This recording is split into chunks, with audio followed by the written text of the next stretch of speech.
ফের শহরে মেট্রোয় আত্মহত্যার চেষ্টা, কালীঘাট মেট্রো স্টেশনে আত্মহত্যার চেষ্টা। আরো বিস্তারিত জানাবে সুদীপ্ত আমাদের সঙ্গে রয়েছে। সুদীপ্ত, দেখো, ঠিক 7:05 নাগাদ, সকাল 7:05 নাগাদ কালীঘাট মেট্রো স্টেশনে আত্মহত্যার চেষ্টা করে একজন ব্যক্তি। ঠিক তখন সেই মুহূর্তে মেট্রো পরিষেবা ব্যাহত হয় এবং তারপরে মেট্রো পরিষেবা বন্ধ করার পর যেটা দেখা গেল যে 7:22 থেকে আংশিক মেট্রো পরিষেবা কিন্তু চালু হলো। দেখা গেল যে দেবকিনেশ্বর থেকে ময়দান পর্যন্ত এবং শহীদ ক্ষুদিরাম অর্থাৎ মহানায়ক উত্তম কুমার থেকে শহীদ ক্ষুদিরাম পর্যন্ত আংশিক মেট্রো পরিষেবা চালু হয়েছিল। তার পরবর্তী ক্ষেত্রে মোটামুটি 24 মিনিট পর 7:44-এ আবারও যখন তাকে উদ্ধার করা হয়, ওই ব্যক্তিকে উদ্ধার করার পর পুনরায় একদম পূর্ণ যে পরিষেবা অর্থাৎ দক্ষিণেশ্বর থেকে শহীদ ক্ষুদিরাম পর্যন্ত যে পরিষেবা চালু রয়েছে সেই পরিষেবা কিন্তু আবারও চালু করা হয়। জেনেরা, বেশ, ধন্যবাদ। তারাতলা বিপর্যয় ফিরহাদের বিরুদ্ধে অভিযোগ, পুলিশে অভিযোগ দায়ের ভারতীয় মজদুর সেলের। আর প্রাক্তন মেয়রের বিরুদ্ধে তারাতলা থানায় অভিযোগ দায়ের। অভিযোগপত্রে কাদের নাম রয়েছে বিস্তারিত জানবো অবশ্যই, কিন্তু তার আগে আরো একবার আপনাদের জানাই, তারাতলা বিপর্যয় ফিরহাদের বিরুদ্ধে অভিযোগ, পুলিশে অভিযোগ দায়ের ভারতীয় মজদুর সেলের। প্রাক্তন মেয়রের বিরুদ্ধে তারাতলা থানায় অভিযোগ দায়ের। আর যে অভিযোগ দায়ের করা হয়েছে সেই অভিযোগপত্রে প্রাক্তন 2 তৃণমূল কাউন্সিলরের নাম উঠে আসছে। কাদের কাদের নাম উঠে আসছে জানার চেষ্টা করব, কিন্তু যে বিষয়টা আপনাদের জানাচ্ছিলাম যে তারাতলার ঘটনা, বিপর্যয়ে ফিরহাদের বিরুদ্ধে অভিযোগ আর পুলিশে অভিযোগ দায়ের ভারতীয় মজদুর সেলের। প্রাক্তন মেয়রের বিরুদ্ধে তারাতলা থানায় অভিযোগ দায়ের করা হয়েছে। আর যে অভিযোগ দায়ের করা হয়েছে সেই অভিযোগপত্রে প্রাক্তন 2 তৃণমূল কাউন্সিলরের নাম উঠে আসছে। কাদের নাম উঠে আসছে আরো বিস্তারিত জানাবে সুদীপ্ত আমাদের সঙ্গে রয়েছে। সুদীপ্ত, দেখো, এখনো পর্যন্ত যেটা জানা যাচ্ছে যে একটি সংগঠন যা মূলত বিজিএমসি অর্থাৎ ভারতীয় জনতা মজদুর সেল, এদের পক্ষ থেকে একটি অভিযোগ দায়ের করা হয়েছে তারাতলা থানাতে। অভিযোগে মূলত 3 জনের নাম রয়েছে। প্রাক্তন মেয়র ফিরহাদ হাকিমের নাম রয়েছে এবং 80 নম্বর ওয়ার্ডের যিনি কাউন্সিলর আনোয়ার খান তার নাম রয়েছে এবং 134 নম্বর ওয়ার্ডের কাউন্সিলর শামস ইকবাল তাদের নাম রয়েছে। এই 3 জনের বিরুদ্ধে কি অভিযোগ?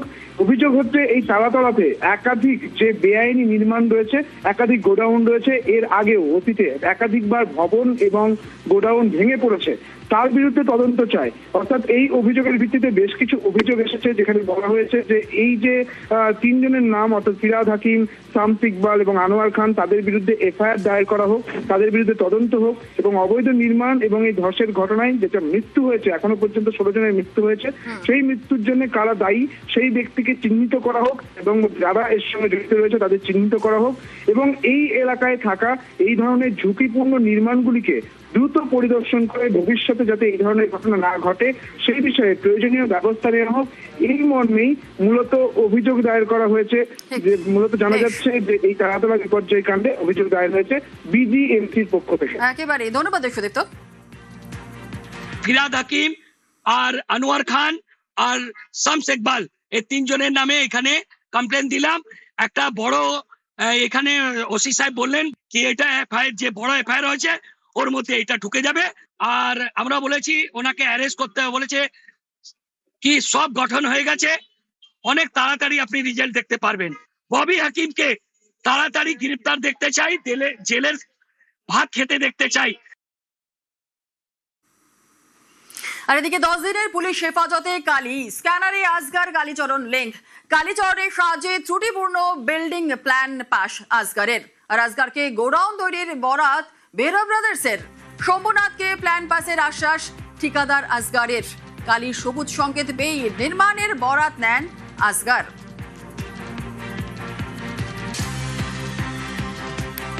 দশ দিনের পুলিশ হেফাজতে কালী স্ক্যানারে আসগর কালীচরণ লিঙ্ক। আর কালীচরণের সাহায্যে ত্রুটিপূর্ণ বিল্ডিং প্ল্যান পাস আসগরের। আসগরকে গোডাউন তৈরির বরাত বেরা ব্রাদার্সের। শম্ভুনাথকে প্ল্যান পাসের আশ্বাস ঠিকাদার আসগরের। কালীর সবুজ সংকেত পেয়েই নির্মাণের বরাত নেন এই আসগর।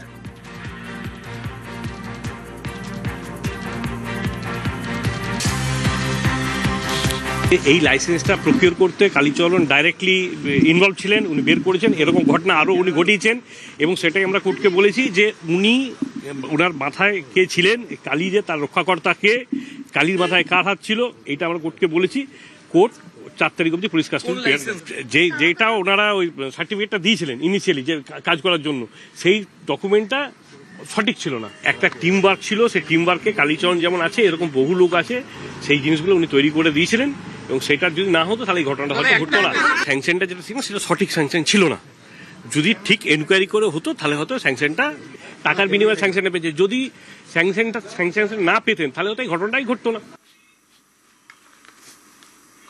গার্ডেন রিচ, আনন্দপুর, তারাতলা বেআইনি নির্মাণে বিপর্যয়, মৃত্যু মিছিল। অবৈধ নির্মাণের ফাঁস থেকে সিটি অফ জয়কে মুক্ত করতে কড়া রাজ্য সরকার। আসলে মুখ্যমন্ত্রী শুভেন্দু অধিকারী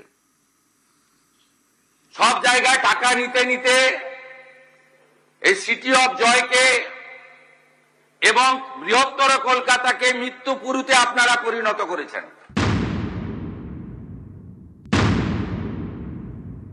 কাউকে ছাড়া হবে না। আমরা পুরো ফ্যাক্ট ফাইন্ডিং বের করেছি, কোনো ছাড়াছাড়ির সিন নেই।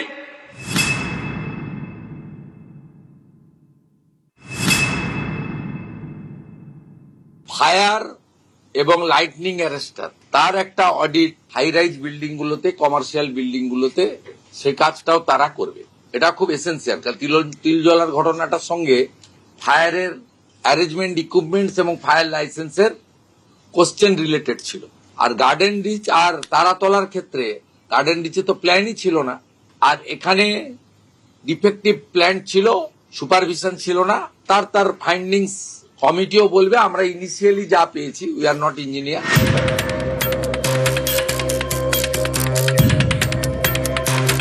শহরতলি জুড়ে গত কয়েক বছরে যেখানে সেখানে যেন ছিল রুমাল হয়ে গেল বিড়াল পরিস্থিতি। কাল ছিল পাড়ার পুকুর, আজ সেখানে হাই রাইজ। কোথাও খেলার মাঠ হয়ে গিয়েছে শপিং কমপ্লেক্স। দিনের পর দিন জমির চরিত্র বদলেছে, উঠেছে দেদার বেআইনি বিল্ডিং। চেনা শহর হয়ে গেছে অচেনা, পাল্লা দিয়ে বেড়েছে দুর্ঘটনা। 2024 সালের 17 মার্চ গার্ডেন রিচ। গভীর রাতে নির্মীয়মান 5 তলা বিল্ডিং তাসের ঘরের মতো ভেঙে পড়ে, 13 জনের মৃত্যু হয়। প্রাথমিক তদন্ত রিপোর্ট আসার পর পুরসভার 3 ইঞ্জিনিয়ার সাসপেন্ড হয়েছিলেন। কলকাতা পুরসভার ভূমিকা নিয়ে কলকাতা হাইকোর্ট তীব্র ক্ষোভ প্রকাশ করে।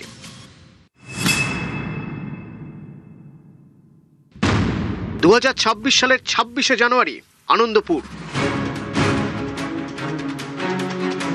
জলাভূমি ও ভেড়ি বুঝিয়ে গোডাউন, ফায়ার সেফটির বালাই নেই।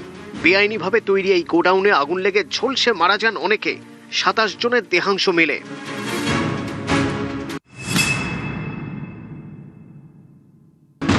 দু 2026-এর 24শে জুন এবার তারাতলা।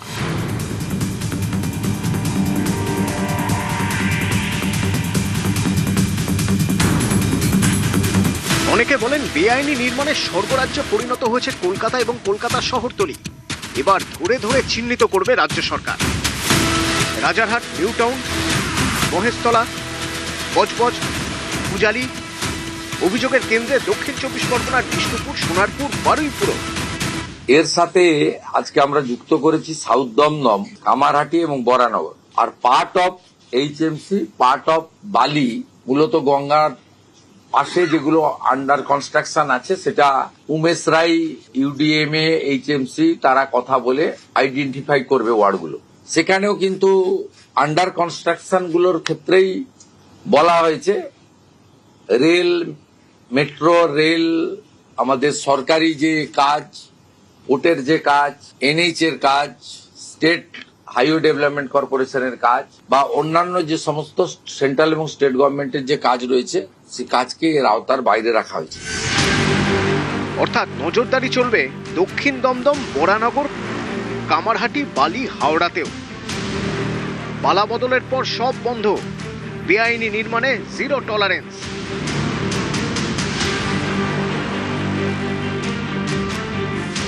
কলকাতা পুরসভা এলাকার বেআইনি নির্মাণে নজরদারি শুরু। শুক্রবারই পুলিশ কমিশনার অজয় নন্দার সঙ্গে বৈঠক করেন পুর কমিশনার স্মিতা পান্ডে। বেআইনি নির্মাণ চিহ্নিত করে পদক্ষেপ করা হবে। আমরা এসওপিতে ঠিক করছি, আমরা মোটামুটি আশা করি নেক্সট উইক থেকে শুরু হয়ে যাবে। এসওপি রেডি করা হচ্ছে? হ্যাঁ, হচ্ছে। নতুন সরকারের শপথ, বেআইনি নির্মাণের চক্র ভেঙে ফের সিটি অফ জয় হয়ে উঠবে কলকাতা। নিউজ 18 বাংলা।